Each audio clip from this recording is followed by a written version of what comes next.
de gagner son premier match de l'Euro. Et je suis super content. Mais faut l'avouer, le début du match était assez compliqué. Stop là, on fait pas une vidéo sur l'Euro.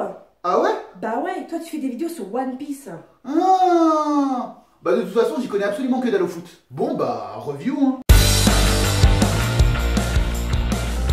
What's up les pailles, comment ça va? On se retrouve pour la review du chapitre 828 intitulé 1 et 2, en rapport avec le chapitre 826 intitulé 0 et 4. Donc Oda continue à nous dévoiler le reste de la famille Vinsmoke. Donc enfin Luffy et compagnie découvrent que leur hôte n'est autre que Pudding, la fiancée de Sanji. Et c'est pas trop tôt. Bah ouais, les mecs sont quand même venus libérer Sanji des griffes de Pudding et Big Mom et reconnaissent personne. Faut peut-être pas abuser. C'est comme si t'allais au photomaton et t'avais aucune idée de ce que t'allais faire là-bas. Bah mec, il te reste juste à te prendre en photo. Et là, on apprend quoi? Bah tout simplement que Pudding est tombée réellement amoureuse de Sanji. J'en avais déjà parlé auparavant, donc je vous invite à aller revoir la vidéo. Cependant, on y reviendra un peu plus tard. Et on continue tout simplement avec Big Mom. Et on apprend quoi? Bah tout simplement qu'elle a 39 filles et 46 fils. Et elle les aurait eu tout simplement avec ses 43 époux. En plus, elle force ses enfants à se marier pour des alliances. Donc Mama, c'est une vraie blédarde. Elle surfe sur les clichés de Mamadou sans papier. Il manque plus qu'elle soit fan de KFC et qu'elle porte un boubou. Et c'est plus Toddland, mais Bamakoland. Bon, l'avantage, c'est qu'elle meurt à la fin. Vous avez déjà vu un Renoir survivre dans un film? Omar Sy dans Jurassic World et je peux continuer encore longtemps. Non mais c'était une blague. Là, tu viens de pourrir ma vidéo. Pourquoi? Pourquoi être aussi corrompu? Pourquoi? Éducation de merde! Aucune dignité! Bref, passons. Revenons à l'essentiel. On apprend que Big Mom a eu 85 gamins avec 43 époux. Donc on va essayer de se pencher sur sa grossesse. Donc on va prendre en compte plus les époux et non les enfants. Bah tout simplement parce qu'on pourrait se faire avoir. Donc Mama a eu 43 époux, 43 accouchements, donc 43 grossesses. Avec 9 mois de gestation, Mama aurait été enceinte pendant près de 32 ans et 3 mois. Bon, on sait tous qu'une fille peut avoir des enfants dès 13-14 ans. Cependant, on sait très bien que Oda va respecter le politiquement correct et va attendre la majorité de la personne, c'est-à-dire 21 ans au Japon.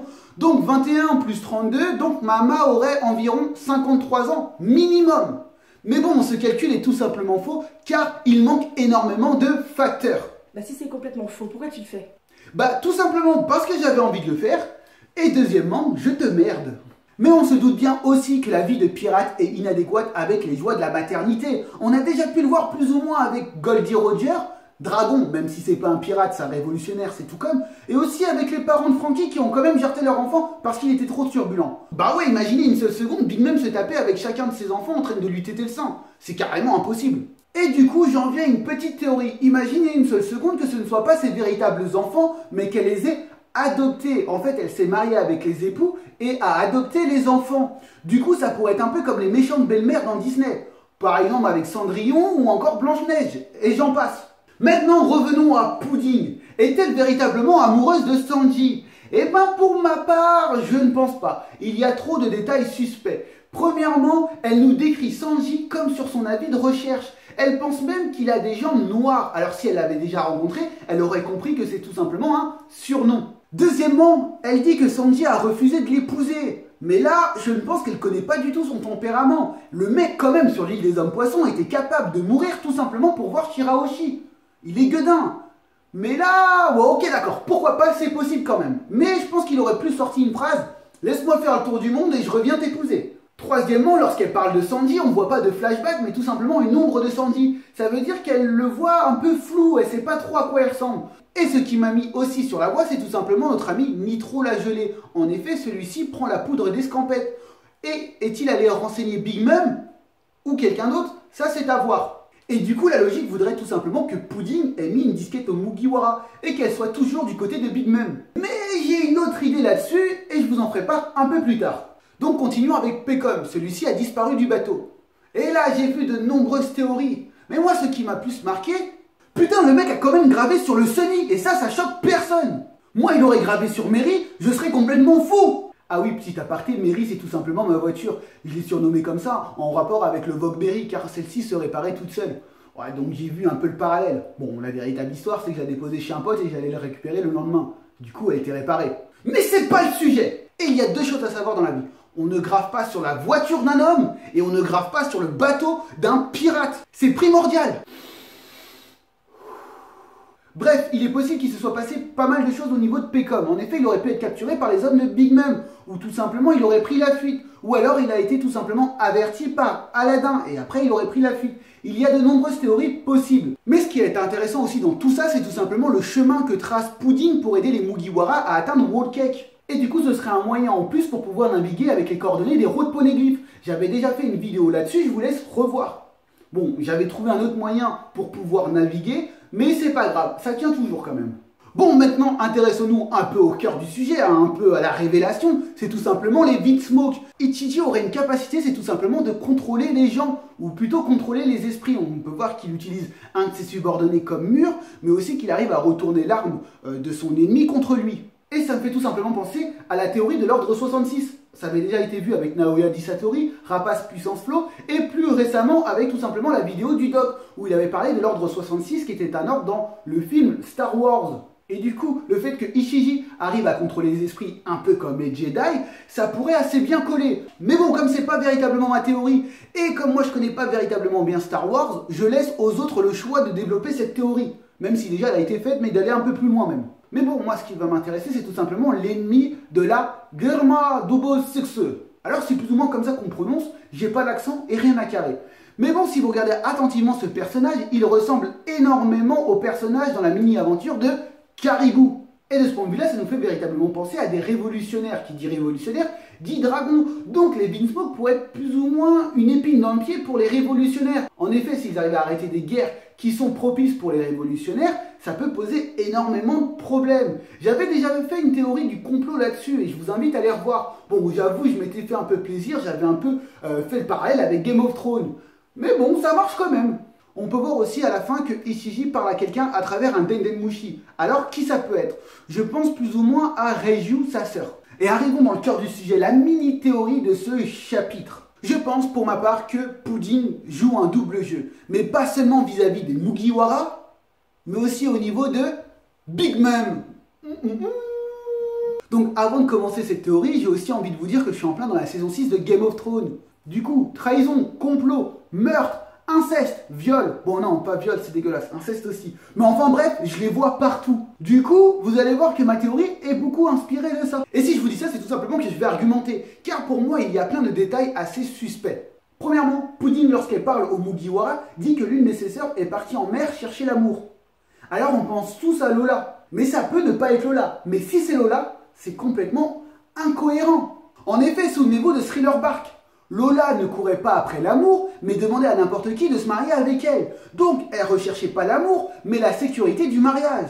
Donc, pourquoi être partie de Toadland si justement Big Mom pouvait lui apporter ça? De plus, si Big Mom est véritablement en colère après Lola, pourquoi Lola a-t-elle passé la vie de carte de sa mère à Nami? Ça se trouve, Big Mom sera en colère aussi bien contre sa fille, mais contre les amis de sa fille. Et pour finir, il ne faut pas oublier une chose, c'est que Lola ne voulait pas retourner dans le Nouveau Monde. Et ben pourquoi? Alors que Pudding nous dit non mais c'est bon, Big Mom pourra pardonner à ses filles. Continuons un peu plus loin dans la chronologie sur l'île des hommes poissons. Pecom est effrayé de Big Mom, il a peur de décrocher le Dendenmushi et de dire à Big Mom qu'elle n'aura pas ses bonbons. Cependant, sur Zoo, il est prêt à affronter Big Mom et dire qu'il a perdu Sanji et qu'il ne l'a pas capturé. Et ça c'est véritablement bizarre. Pecom a super peur de dire à Big Mom qu'il n'aura pas les bonbons, mais il est prêt à foutre en l'air une alliance Vinsmoke-Lilin. C'est incohérent. Mais on peut supposer quelque chose. Quand il s'agit de bouffe, Big Mom ne pardonne pas à ses subalternes. Cependant, quand il s'agit d'autre chose, elle peut leur pardonner. Autre fait assez intéressant, on sait que Oda, s'il a créé les supernovas, c'est pour nous montrer que tous les personnages de la génération de Luffy veulent être le seigneur de pirates et ont une ambition folle. Cependant, Capone BG s'est rangé du côté de Big Mom. Alors pourquoi voulait-il autant Sanji si c'était tout simplement pour renforcer les rangs de Big Mom? Il aurait moins de chances d'atteindre son but. Alors pourquoi l'aider à se renforcer? Et je pense pour ma part que Capone BG a une autre idée en tête. Et la raison pourquoi il voulait Sanji n'est pas pour la raison que Big Mom voulait Sanji. Et on continue tout simplement sur le bateau de Big Mom. Vito est au courant pour la Germa Double Six.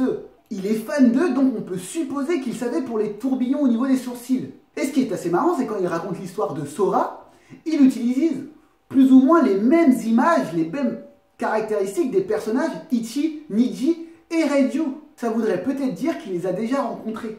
Pas de près, mais de loin. Autre chose assez amusant, c'est lorsque Pudding aide les Mugiwara. Et ben notre cher ami Nitro, la gelée, n'est pas du tout content. Il fait la gueule. Et ça, c'est Ahmed qui me l'a montré. Alors pourquoi? Est-ce que justement le fait qu'elle aide les Mugiwara font partie d'un plan? Un plan créé par Big Mom?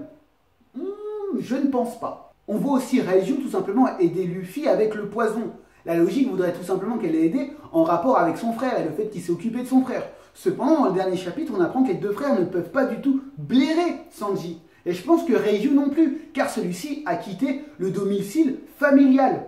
On voit aussi dans le dernier chapitre que tout simplement les Vinsmoke sont des mercenaires, plus ou moins, et qu'ils accomplissent certains actes pour de l'argent. On les voit avec les grosses valises.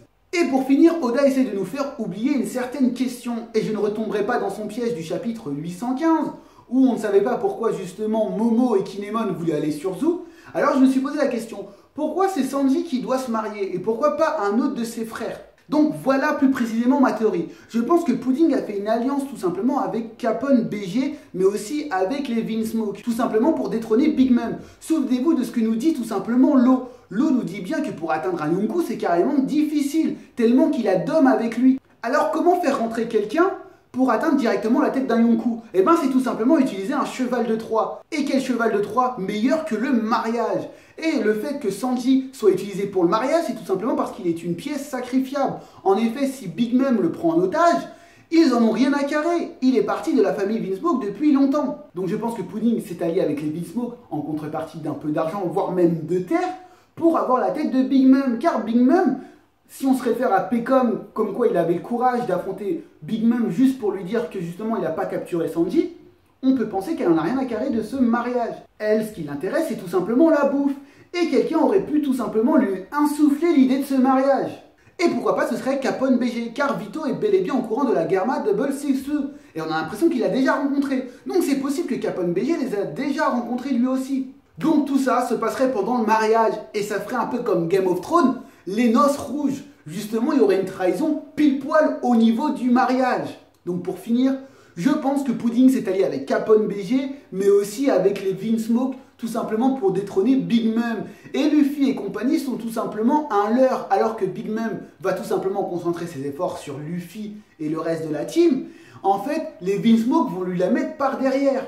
Donc voilà pour ma petite théorie, j'espère que vous avez apprécié, hein. N'hésitez pas à mettre des pouces un peu partout. Donc à présent vous connaissez la musique, likez, partagez et surtout abonnez-vous. Allez, ciao les petites pailles.